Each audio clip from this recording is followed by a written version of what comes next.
This video is brought to you by TS4U IT Engineering Bootcamp. How can you describe the response body? So once I updated the product from the request body, it goes to the server in the backend.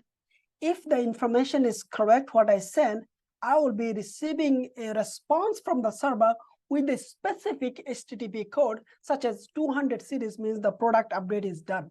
The 400 series, I'm expecting either I'm sending some wrong data or the credential issues.